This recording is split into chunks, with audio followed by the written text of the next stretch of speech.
حضرت علی کے مقابلے میں اپنی حکومت کا اعلان کر دیا تحکیم کے فیصلے کے بعد، اور اس پر خوارج کی ایک جماعت بن گئی، الگ ہو گئے، جنہوں نے پھر بڑی خوفناک جنگیں کی، بڑے زمانے تک وہ مسلمانوں کو نقصان پہنچاتے رہے۔ تو 3 خارجی اکٹھے ہوئے کہ جتنا فساد ہے نا اس کی جڑ ہے ایک عمرو بن عاص اور معاویہ بن ابی سفیان اور علی بن ابی طالب رضی اللہ تعالیٰ عنہ، ان تینوں کو قتل کر دو، فتنہ ختم ہو جائے گا۔ تو عمرو بن عاص اس دن آئے ہی نہیں، وہ مصر کے گورنر تھے، فجر کی نماز، تو جو ان کی جگہ آئے وہ مارے گئے، شہید ہو گئے۔ معاویہ رضی اللہ تعالیٰ عنہ پر اس نے وار کیا، لیکن وہ سر سے پھسل کے کمر پہ جا کے لگا اور کمر چھل گئی، لیکن اللہ نے زندگی بچائی۔ تو عبد الرحمن بن ملجم جس نے حضرت علی کو شہید کیا، یہ آیا ہوا تھا کوفے میں، تو لوگوں نے کہا امیر المومنین یہ اس کے ارادے اچھے نہیں نظر آتے، تو اس کو ہم پکڑ نہ لیں۔ فرمان لگے تو مجھے پھر اللہ کی ملاقات کیسے ملے گی؟ میں تو تم میں نہیں رہنا چاہتا، میں تو اللہ سے ملنا چاہتا ہوں۔ حضرت علی کے ساتھیوں نے بڑی بے وفائی کی، بڑی بے وفائی کی، اس لیے میں کہہ رہا ہوں مظلوم ترین ہستی۔ بسر بن ابی ارطاط نے یمن پہ قبضہ کر لیا شام کے لشکر کی طرف سے، اور حضرت عبید اللہ بن عباس رضی اللہ تعالیٰ عنہ کے 2 بچے اپنے ہاتھوں سے ذبح کیے جیسے بکرا ذبح کیا جاتا۔ آل رسول کے 2 بچوں کو، میں صنعاء میں اس مسجد میں گیا، وہیں ان کی قبریں موجود۔ تو حضرت علی بے قرار ہو کے نکلے کہ چلو اہل شام کے خلاف جہاد کریں، اور باہر شہر سے باہر جا کے خیمہ لگایا رات کو۔ صبح دیکھا تو ایک آدمی بھی نہیں آیا ہوا تھا، اکیلے تھے۔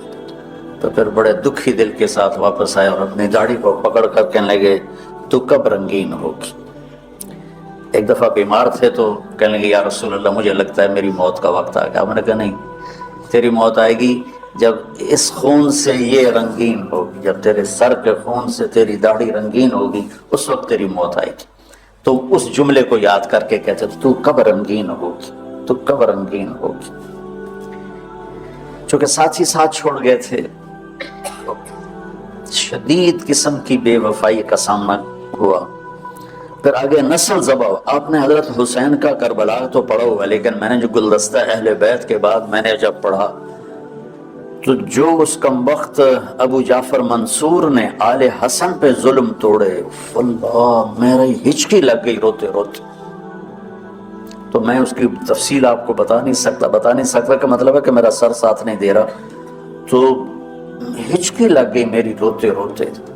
کہ ساری اولاد کو آخر میں پہلی دردناک سزائیں دی، دردناک سزائیں دی، اور پھر ان سب کو ایک کمرے میں بند کر کے چاروں طرف سے کمرہ ٹائٹ کر دیا، ہوا بند کر دی، گھٹ کے سارے شہید ہو گئے، تڑپ تڑپ کے سب اس میں شہید ہو گئے۔ اس لیے میں کہہ رہا ہوں سب سے مظلوم ہستی ہیں علی بن ابی طالب۔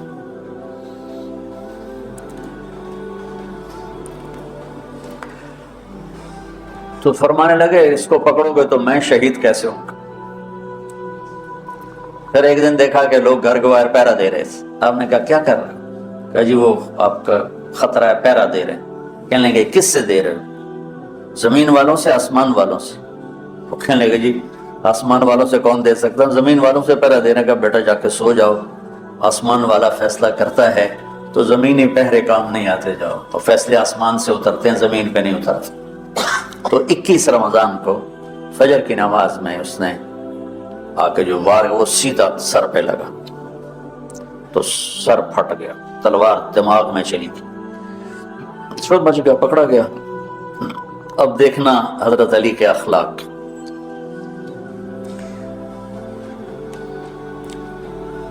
لوگ اکٹھے ہو گئے، حضرت زینب کو پتہ چلا تو وہ بھاگی بھاگی آئیں اور رونے لگی، واہ ابتا واہ ابتا۔ تو وہ کہنے لگا، وہ لوگ کو پٹی پٹی باندھنے لگے، تو وہ کہنے لگا ابن ملجم جتنی مرضی پٹیاں باندھ لو، ابھی یہ مر کے ہی رہے گا، اس تلوار کو 1 مہینہ زہر میں ڈبو کے رکھا ہے پھر وار کیا ہے۔ تو اس پر تو بڑے سے بڑے حلیم کو غصہ آ جانا چاہیے، وہیں اس کا قیمہ ہو جاتا. اور حضرت علی کیا کہہ رہے ہیں؟ بھائی اس کے لیے نرم بستر بچھاؤ، اس کو گرم گرم کھانا کھلاؤ، اسے ٹھنڈا ٹھنڈا پانی پلاؤ. اگر میں زندہ رہا تو میں خود فیصلہ کر لوں گا مجھے کیا کرنا ہے، اور اگر میں شہید ہو گیا تو پھر پہلی میری درخواست ہے کہ اسے معاف کر دیں. یہ بتانا چاہتا تھا، اسے معاف کر دیں. اور اگر اسے میرے بدلے میں قتل کرنا چاہو تو پھر اس کو تکلیف نہ دینا، بس ایک ہی وار سے اس کی گردن اڑا دینا، اسے تکلیف نہ دینا. اللہ، آپ پڑھیں گے نا صحابہ کی سیرت تو سب سے زیادہ فضائل حضرت علی کے، سب سے زیادہ مقام اور مرتبہ تو ویسی جیسے خلفائے راشدین. سارے صحابہ اللہ کے ہاں مغفور محبوب، ان میں سے 10 مقرب ترین ابو بکر، عمر، عثمان، علی، طلحہ، زبیر، سعد، سعید، ابو عبیدہ بن جراح اور عبد الرحمن بن عوف. پھر ان 10 میں سے 4 محبوب ترین جو خلفاء بنے. پھر جیسے ان کی خلافت کی درجہ بندی ہوئی ایسے ان کے مقام اور مرتبے کی درجہ بندی، لیکن فضائل سب سے زیادہ حضرت علی کے ملتے ہیں. اور یہ ایک فضیلت جو حضرت علی کو اللہ کے نبی نے سنائی، ہاتھ پکڑ کر یوں اپنے سینے کے قریب لگا کے فرمایا اترضى ان يكون منزلك مقابل منزلي في الجنہ، علی تو راضی ہے جنت میں تیرا گھر میرے گھر کے سامنے ہو. تو علی رونے لگے کہ میں راضی. تو آج کی رات اس ہستی کی شہادت ہے، فجر کی نماز میں ان کا انتقال ہوا، جن کو میرے نبی نے ابو تراب کا لقب دیا کہ تو میرے لیے ایسے جیسے موسیٰ کے لیے ہارون ہے، تیرا گھر جنت میں میرے گھر کے سامنے ہو.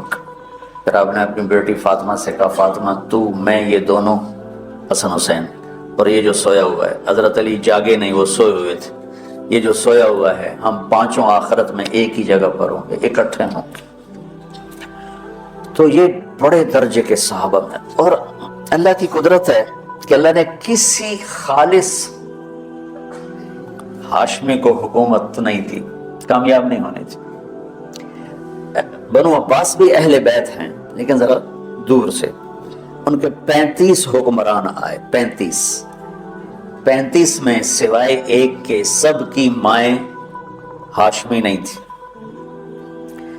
پہلے ہاشمی خلیفہ بنے حضرت علی، والد کی طرف سے بھی والدہ کی طرف سے، اور وہ کہتے تھے تو کب رنگین ہوگی، اور موت مانگتے مانگتے یہاں تک کہ شہید ہو کے چلے گئے اور دکھوں بھری زندگی گزاری. وَلَقَدْ رَأَيْتُهُ فِي بَعْضِ مَوَاقِفِهِ وَقَدْ أَرْخَى اللَّيْلُ سُدُولَهُ وَغَارَ النَّجُومُهُ وَهُوَ قَائِمٌ يُصَلِّي فِي الْمِحْرَابِ قابضاً على لحيته يتململ تململ السليم ويبكي بكاء الحزين ويقول للدنيا إلي تغررت وإلي تشوقت وإلي تزينت وإلي تشوفت من قلة الزاد وبعد السفر ووحشة الطريق آيتها الدنيا غري غيري قد بتتك الثلاث عمرك قصير ومجلسك حقير وخطرك يسير من قلت الزاد وبعد السفر ووحشت الطریق. یہ درد بھری فریاد ان کی روز ہوتی تھی رات کو، ایسے تڑپتے تھے جیسے سانپ کا ڈسا تڑپتا ہے.